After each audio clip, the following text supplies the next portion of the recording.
Caitlin Clark just scored big. She's Time Magazine's Athlete of the Year. I went through her interview, and trust me, there's a lot to unpack. From her mindset to her future goals, it's all in there. Let's get into it. Hey girl, you look great. Thanks. You look pretty good. Thank you so much. It's been interesting because since your article dropped, I gotta say, it has got all the buzz. If you are on X, if you're on Instagram, TikTok for the young kids, you know that Caitlin Clark is the Time Athlete of the Year. How has your 24 hours been since the articles dropped?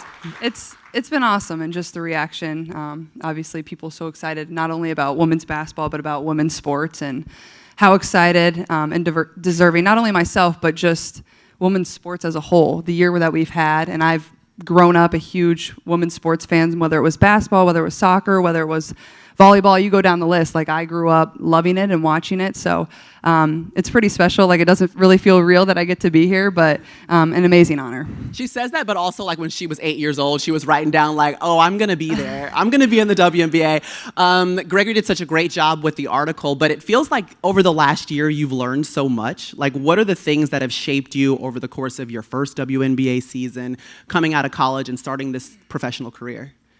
Well, it's been a crazy year. It's hard to think about. Like, I was basically just starting my senior year of college at this time last year, and then I graduated. I missed my college graduation, got drafted here in New York City, basically moved right to Indianapolis, and basically start like a whole new chapter of your life instantly, and you don't really have much time to adjust. But lucky enough, I had a really great support system and family around, and I'm from the Midwest, so didn't take me too long. But this past year has just been amazing, and it's fun to reflect back and think about all the amazing things that I was able to accomplish and the people that I got to do it with. I think that's what's made it so special. Is I've had my family with me the whole time, my friends, amazing teammates, amazing coaches, and it wouldn't be possible without all of them. So just really fortunate. Yeah, Caitlin is like one of the most humble people I know, because like when I tell you she's changed the game, we have the Atlanta Dream is the hometown team in Georgia. They usually play in an arena about 6,000 people. When Caitlin Clark came to town, they moved them to where the Atlanta Hawks play, which is like 20,000 people. It sold out because she was playing there. The number of Indiana Fever fans I saw in young girls and the way they were lighting up, I mean, you have represented something so special for the sport, but you've drawn eyes to a game that you've always grown up loving. What does that mean to you? You know, it's kind of hard for me to wrap my head around because I'm so focused and so competitive, and I love the game, I love playing, I love being in front of the fans. But over the course of probably the last 2.5 years, it's all kind of changed where, you know, it's hard to get a ticket whether we're at home or whether we're on the road.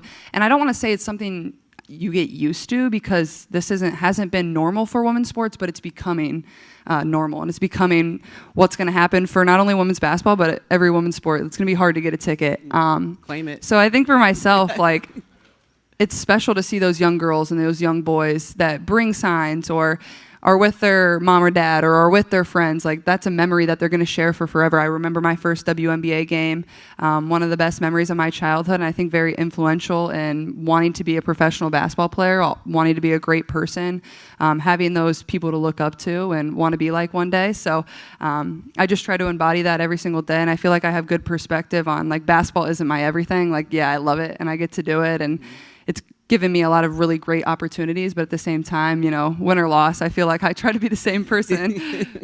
What would you say? We've also seen like a boom in investment. You know, shout out Lisa, you want to come invest in the WNBA? We got you, girl. We can hook you up. She wants to buy a team. Woo! Yeah, come on through. Come on, girl. But why do you see that happening, one? But why do you think it's a good investment, two?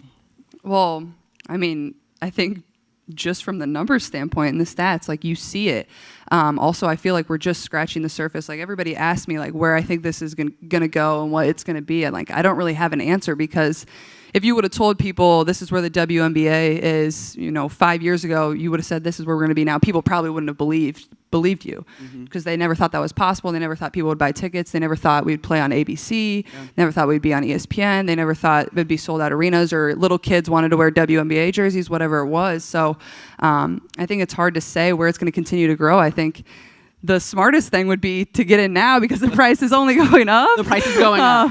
I mean, yeah, that's all I got, honestly. Price is going up. But you're so right. Even like maybe say 6 years ago where the Women's Basketball National Championship could only be caught on ESPN2 or ESPN, and now they're putting it on ABC on broadcast networks so everyone could see it in any home whether or not you have cable. Yeah. That's changed the game. So my first year in college, the NCAA tournament was during COVID. It was the first year they didn't have whip around coverage, where they actually aired an entire women's college basketball game in the NCAA tournament. That was 5 years ago. Yeah. Like, it's crazy to think about. And the Fever, the team that I play for now, like, it was our 25th year. Like, 25 years is not that long, and Title IX's only been a thing for 50 years. So if you think about it, that's not that long of time. So it's really just the beginning. So I'm excited about where it's going to continue to go. Yeah, you know, your announcement for Athlete of the Year, like tremendous, incredible positive feedback. That's what we've seen across the board. There's always going to be some negativity. And I feel like you have had to answer more questions than anybody about the intersectionality of race and gender and sexuality in sport because of just who you are and you represent the growth of this thing. And even today, earlier today, Megyn Kelly, she was saying that you were apologizing for your white privilege and the fact that you wanted to uplift Black female athletes and make sure that they were getting the shine, kind of like your pioneers were getting the shine that they deserved.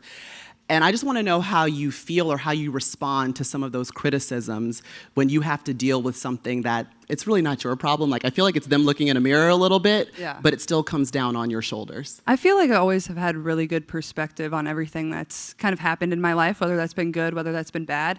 And then obviously coming to the WNBA, like I've said, I feel like I've earned every single thing that's happened to me over the course of my career. But also, I grew up a fan of this league from a very young age. Like, my favorite player was Maya Moore. Like, I know what this league was about. And like I said, like, it's only been around 25 plus years. So I know there's been so many amazing Black women that have been in this league, and continuing to uplift them, I think, is very important.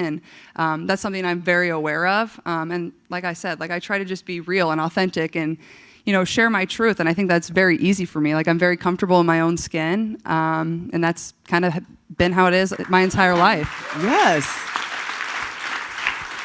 And you'll never be able to make everyone happy. And someone that knows that at the age of 22, like, let's go. I mean, I think I have good perspective on that. And like I said in the article, which turned out amazing, I thought it was great. I said, I feel like one of my best skills is just blocking things out. Like, I don't really, the only opinions I really care about are the people that I love, my teammates, my coaches, the people inside of our locker room, the people that I see every single day, and I know have my best interests at heart too. So I think my best skill is just blocking out the noise, and hopefully it continues to be, because with the way things are going and where the WNBA is going, you want that attention and you embrace it, and that's what makes this so fun. Yeah. I'm just so thankful that you are the leader. Like, you are the chosen one in the future of the sport because of the allyship, the truth, and the willingness to stand and say things if you have to. But I also think the nuance that you used in that article, and I hope everyone gets a chance to read it, was incredible. Thanks. How would you describe what's next for Caitlin Clark, coming off of a Rookie of the Year, coming off of breaking records? And I mean, there's so much, it seems like there's so much potential. Like, I keep saying you're only 22, but I just wonder how that translates to you, what the future looks like. Well, it's hard to say, and obviously I am only 22, so, and like, almost 23, Right. Almost 23. She can almost rent a car by herself, ladies and Yeah. gentlemen. I don't know. Like I said, I feel like I'm just scratching the surface of the things I want to accomplish. And, you know, I'm 22. I'm still figuring out life. I'm still figuring out where everything's going to go. And, you know, I love basketball, and basketball has brought me so many amazing things, and that will continue to be probably my first passion and everything that I enjoy. And hopefully once basketball ends, I can still find things that I'm really passionate about and can do. Hopefully be an owner of a sports team one day, or open a restaurant. I don't know. Something fun.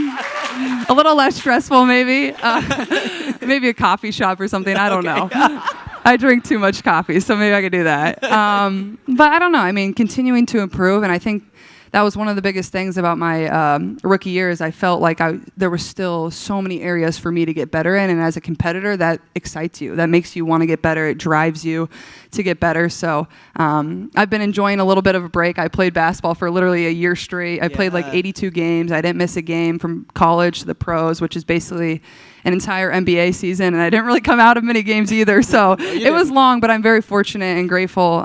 But I feel like I can just continue to improve, and yeah. How do you see kind of the impact that you're having on the game itself, especially the women's game? Like we see now more kids taking the shot, 30 feet. Like you've come in and done something unique to the game that we haven't seen. Can you describe what that is? Yeah, I mean, I think what people love the most is just the emotion that I play with. I think it's easy to connect with. I think they can feel that I'm real on the court. But also when I step off the court, like I try to be like very authentic and very genuine and make as much time for people as I can. Like I never want to big time anybody or whatever it is, because like I said, I was just that young girl that was screaming for an autograph, and that takes 10 seconds of somebody's time. So try to do that as much as I can. But yeah. It's actually funny. In the article, it mentioned that you would watch tape of your reactions. You had to calm down the competitive a little bit, just a little bit, I think right? you learn a lot about yourself. Like it was kind of like a basketball psychology thing. Okay. Like everybody wants to watch the actual basketball, but I think I was just like such a competitor. It's like, what are you doing in between the moments of the basketball that is going to help you get a little bit of an advantage? Mm-hmm. And I think it's not probably a way a lot of people approach a sport, whether it's basketball or football or whatever it is, but I think it's really important, and you learn a lot about yourself. Mm-hmm. What would you say you've learned about yourself this year? Oh gosh, that's a good question. I think probably like just that you can achieve your dreams. Like this is something I always dreamed of. Maybe I didn't dream it on this magnitude of being here at this event with time. I didn't really write that down, but obviously, I was always somebody that dreamed and wanted to achieve things, and my parents never told me, you can't. It was always like, go try. Like they probably knew at times I would fail, but they let me fail, and I think that taught me a lot of lessons about myself and about just life in general. And I think that's helped me become the woman I am, the basketball player I am, and hopefully the leader I am, and just continuing to grow in that. Yeah, every single athlete has like a moment of failure or a couple of them that they remember. Sure. Usually you remember the losses more than you do the wins. Yeah. What are some of the failures that have made Caitlin Clark who she is? I would say probably one of my biggest failures in my basketball career. So I was 16 and I made the Olympic or the junior national team for the U16 team. And then I came back the next year to try out, and I actually got cut. So I made it the year before, and then I came back the next year and I got cut. I didn't play very well, and I didn't deserve to be on the team. And I think it was like a good moment to like look in the mirror and like just assess yourself and find ways to get better. And I think that really motivated me. And I came back at 17 and I made the U19 team. So helped me get better, helped me learn a lot about myself. And then I think in college, we got upset at home in the NCAA tournament to Creighton. It was like one of the probably the biggest upsets on the women's side in the NCAA tournament because we were hosting. We had a sold out crowd.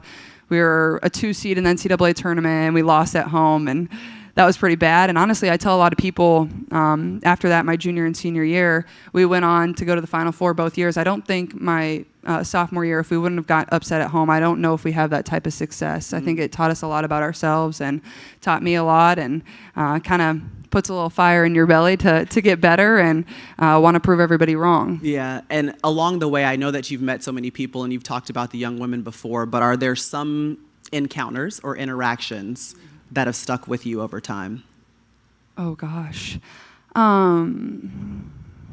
a good one. Mm-hmm. I think like there's a lot of things that just really put life into perspective, whether it's somebody that is sick or a young kid that was in the hospital and their one request was to come watch your game and come courtside and get to meet you, and that takes 2 minutes of your time, and that's going to make their entire life. Or whether it's the people that have signs that say, I've traveled from Canada or wherever it is, they've traveled miles and miles, spent a lot of money to have 2 hours where they're probably never going to interact with you and just are watching you on a court.